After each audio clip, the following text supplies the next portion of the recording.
वृत्तिगत circular motion,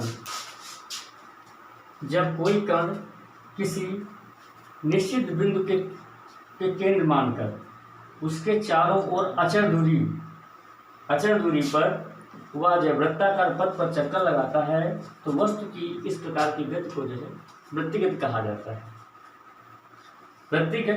वृत्तिगत होने के लिए यह आवश्यक शर्त होती है कि जो वस्तु का त्वरण और वेग के बीच 90 कोण होना चाहिए।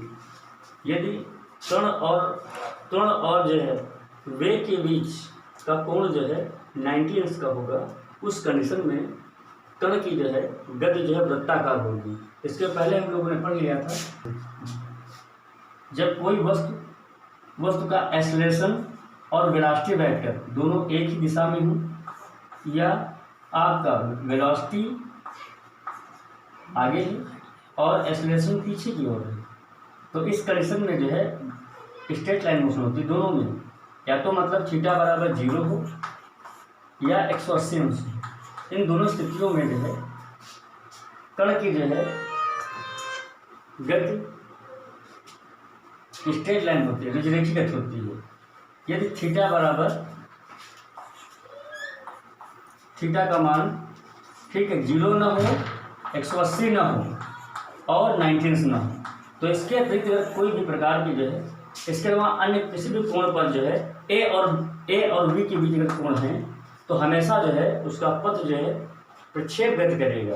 तो प्रक्षेप का पथ परवलयाकार, कण का पथ होगा परवलयाकार।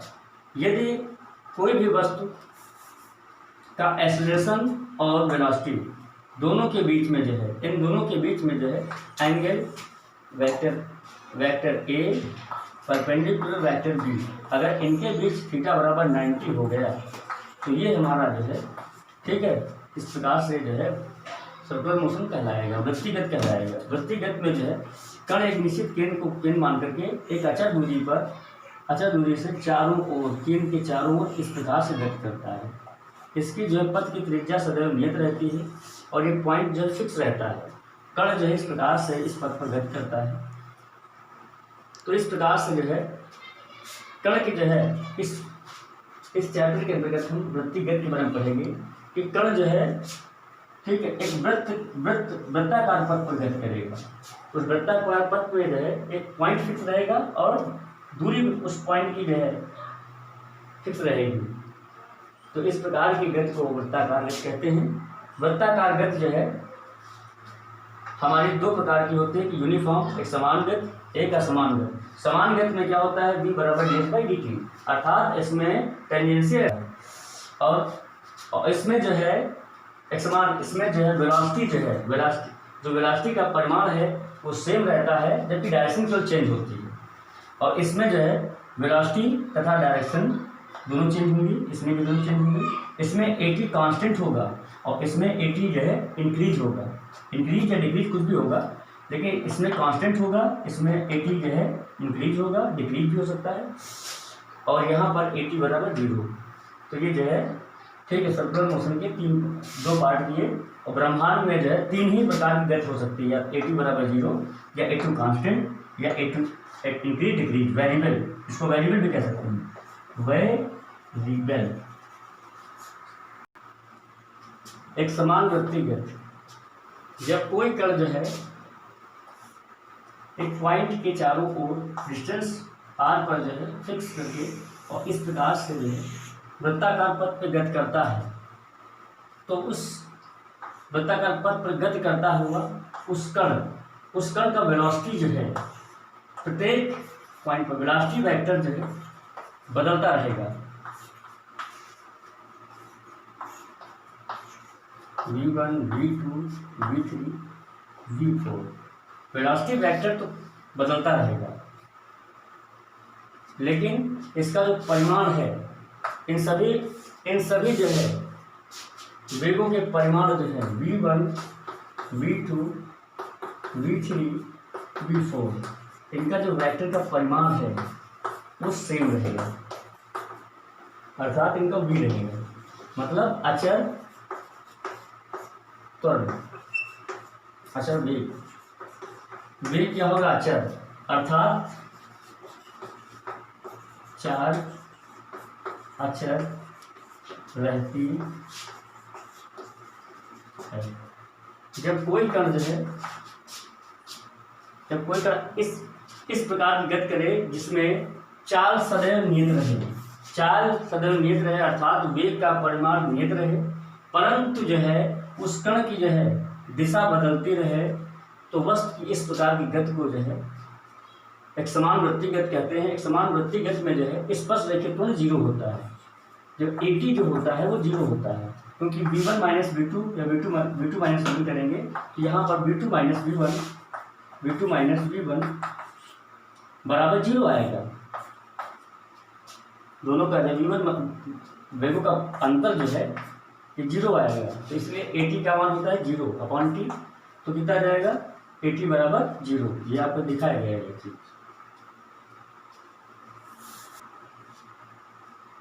समान वृत्ति गति में जो है जब कोई कण r त्रिज्या पर जो है वृत्ताकार पथ पर गति कर रहा है, तो कोई पोजीशन पहले की P0 से P2 पहुंचेगा। P1 से P2 डिस्टेंस जो है तय करने में, ठीक है, वो थीटा जो है डेल्टा थीटा कोण घूम जाता है। तो इस प्रकार से हम जो है हम इसलिए डिफाइन करेंगे जो है कोणीय वेग। पहले कोणीय विस्थापन लिखेंगे, कोणीय विस्थापन तो लिख दें चाहे डी लिख दें, कोणीय विस्थापन कहते हैं। इसी प्रकार से हम डिफाइन कर सकते हैं कोणीय, ये सदिश राशि है, कोणीय वेग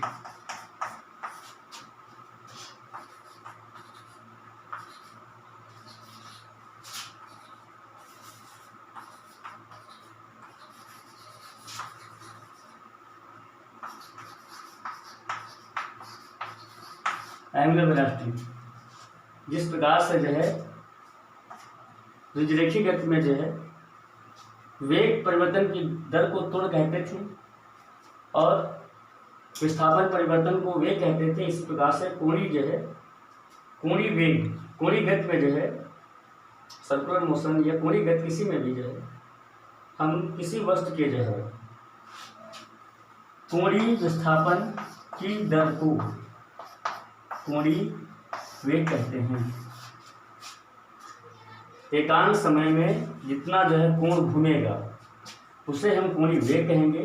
कोणीय वेग एक सदिश राशि है, इसकी दिशा हमेशा जो है जैसे वृत्ताकार पथ में घूमेंगे तो इसकी दिशा जो है परपेंडिकुलर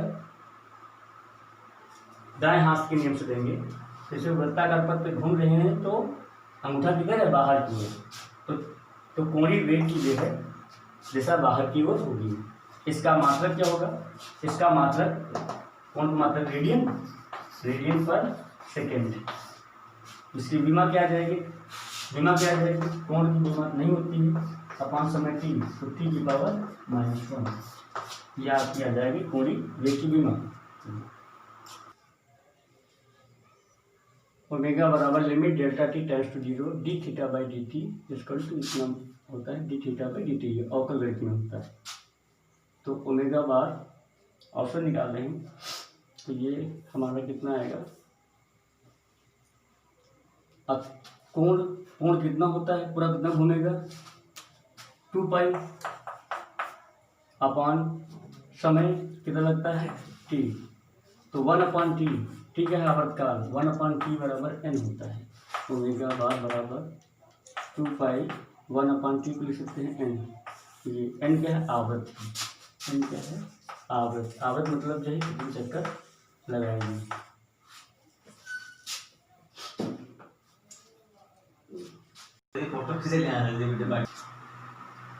रेखीय वेग तथा कोणीय वेग में संबंध, v और r में संबंध।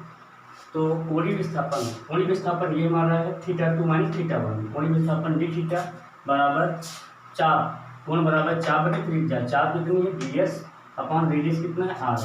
इसका अवकलन कर दीजिए, t के सापेक्ष अवकलन करिए, D theta by D T यहाँ लिख देना, और ठीक है t के सापेक्ष अवकलन करने पर तो D theta by D T बराबर 1/r, ये कितना आ जाएगा ds बाई डी टी। तो ये क्या होता है, D theta by D T में पढ़ा था हमने, ओमेगा होता है 1/r ds by D T, ये हमने पढ़ा था। विस्थापन बटे समय ये होता है वेग, तो क्या आ जाएगा v बराबर r इंटू ओमेगा,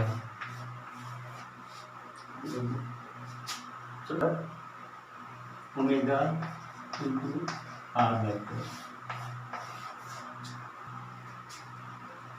अब सेंट्रीपेटल एक्सेलरेशन, वृत्तिगत करता हुआ कण जब वृत्ताकार पथ पर गति करता है तो केंद्र की ओर, जैसे वृत्ताकार पथ पर गति कर रहा है तो केंद्र की ओर एक त्वरण कार्य करता है, जो उस कण को जो है वृत्तिगत कराता है, उस त्वरण को हम लोग जो है अभिकेंद्र त्वरण कहते हैं। ये दोनों चीज बनाइए आप, ये हमारा V1 है, ये हमारा V2, कोई क्वेश्चन लिखो आप, यहाँ पर मान लो V2, कुछ भी मान लो, V2 यहाँ पर मान लो, तो ये एक वेक्टर इधर बनेगा V1, ये आपका बना जो है V2, ये V1 है और ये आपका V2 है। इन दोनों की डायरेक्शन चेंज होंगे लेकिन परिमाण सेम होगा। अब इसका जो है परिणामी मान लिया V वाला है डेल्टा V, तो परिणामी डेल्टा V क्या आ जाएगा, delta V change in velocity, delta V बराबर vector V2 minus vector V1, ये हमारा होता है।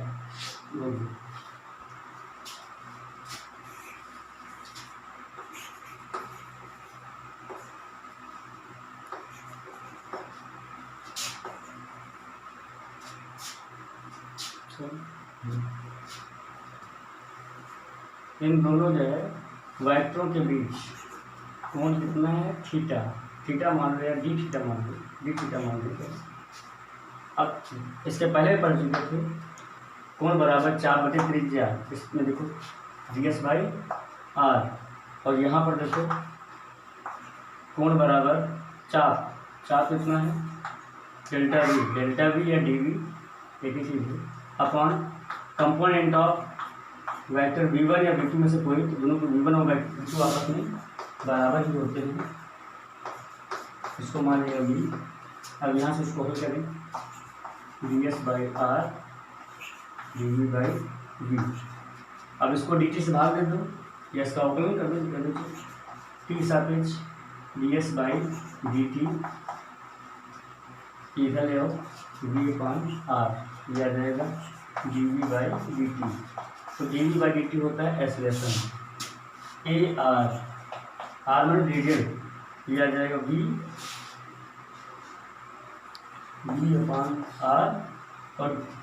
और ds बाई dt ये भी v होता है, तो ये v, तो आपका आ जाएगा ar बराबर v स्क्वायर बाई r। अब केंद्र त्वरण का मान होता है v स्क्वायर बाई r। कोणीय त्वरण एंगुलर एक्सेलरेशन, कण जो है वृत्ति पथ पर गति करने के दौरान जो कोणीय वेग में परिवर्तन करता है, अर्थात d ओमेगा बाई dt, इसे जो है हम कोणीय त्वरण कहते हैं।